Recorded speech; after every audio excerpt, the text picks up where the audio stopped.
What if I told you that the only tool you need to build and launch a web application is your phone? That's right. In this video, I'm locking my laptop away. We are going from a blank screen to a fully published web app. I'm going to show you that it's possible, and the only things you need on your phone are a browser and one app for a terminal. It doesn't matter if you have an Apple or an Android because the process will be the same. I actually got this idea for the challenge after the video I made on building a URL shortener. Someone asked me if they could do it all from their phone, and the answer is yes. So let's get started. All right, first we need to decide what app to build. To keep things simple and avoid needing a backend, we're going to use an existing API. You can go to sites like Rapid API to browse hundreds of free APIs. Find one you like, maybe for weather, movies, cryptocurrency, or anything you can think of. Once you have an idea, the first real step is to obtain a VPS, a virtual private server, if you don't already have one. This will be our foundation.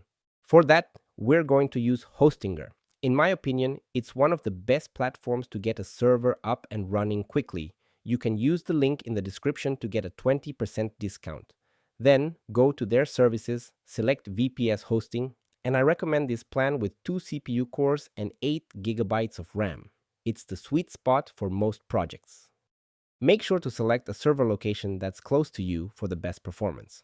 For the operating system, you can choose Debian 13. Go forward and complete the payment. Now, we need to get our most important tool. Let's head over to the App Store if you use an iPhone, or Google Play if you're on Android, and search for Termius. We're going to use this as our mobile SSH client to command the server directly from our phone.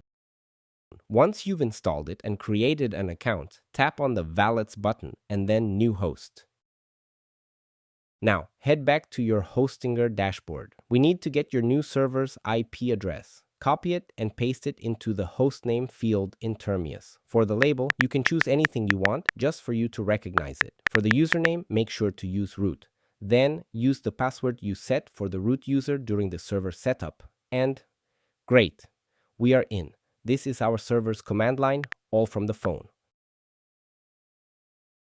The next step is to build our app. For that, we're going to use a fantastic free AI tool called lovable.dev. The app I'm going to build is a weather app. It will automatically detect the user's location when accessed and display the forecast with some nice clean graphics. I've already prepared the detailed description for Lovable, which I've just pasted in. You can find the exact same text I'm using in the video description if you want to follow along, and the entire code it generates will also be linked there. But I have a suggestion. Try writing your own idea. The process is exactly the same, and you'll be even more impressed with the result when it's something you created yourself. Now, let's wait just a few minutes for the AI to work its magic and build our app. And once it's done, tap on the Preview tab and open it in an external browser. Great!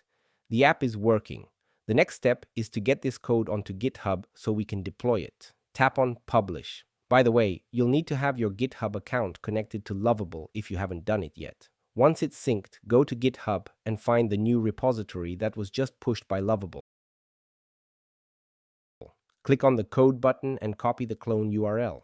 We'll need this in just a moment.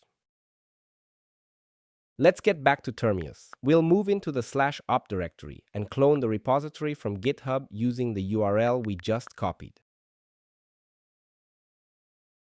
Now that the code is on our server, there's one more crucial thing to do outside the command line. We need a domain name for our app.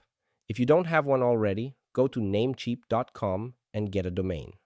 Once you have one, go to the advanced DNS settings for that domain. Here, we need to add 2 A records. Both should point to your Hostinger VPS IP address. For the first one, use the @ symbol as the host. For the second one, use a star as the host. This wildcard will handle any subdomain, which is very useful.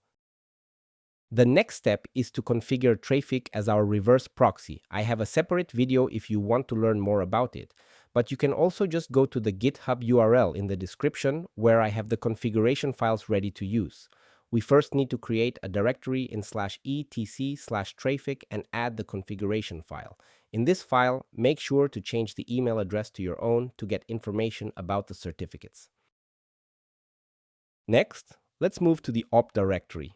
Create a new Traefik folder and place this Docker Compose file inside. Create the Traefik Docker network if you haven't done it already and start the container. The last thing we have to do is Dockerize our app. Let's go to our app directory, which in my case is opt vivid sky. We'll create a new Docker file with this content. We also need a Docker compose file with the following configuration.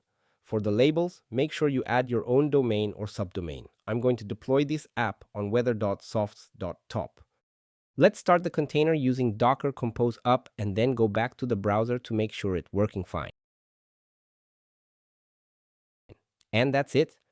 Everything works perfectly. And there you have it. We just built a fully functional weather app and deployed it to a live website using nothing but a smartphone. We bought a server, used AI to generate the front end, connected it all via a command line on our phone, and deployed it with a single command. This proves that you don't need expensive equipment or a complicated setup to bring your ideas to life. All you need is a phone, a little curiosity, and the will to start. You might be thinking, this is just a simple weather app. And you're right. But the power here isn't in the app itself. It's in the process. Think about what you can build with this exact same workflow. For example, a personal blog or portfolio to showcase your work, or a cryptocurrency price tracker using a free API, or maybe a link in bio page for your social media. The pattern is always the same. It starts with an idea, then build the front end using AI, then get a server and deploy it. Once you've done it once, you can repeat it for any project. And the best part? Your server is now a permanent creative space. You can host dozens of these small apps on the same VPS. Every new idea is just a few minutes away from being live on the internet. So, what will you build first? Let me know in the comments. I'm genuinely curious to see what you create. If this video unlocked that potential for you, the best way to support the channel is to use the Hostinger link in the description to get your own server. It's the foundation for everything we just did, and it helps me make more content like this. And I'm not just recommending it for this demo. I've used Hostinger for years for actual production applications. Some of the projects I started on this platform are still running as real businesses today, proving it's a reliable choice at any scale. All the code and configuration files are waiting for you in the description. Now, go and launch something. Thanks for watching and see you in the next one.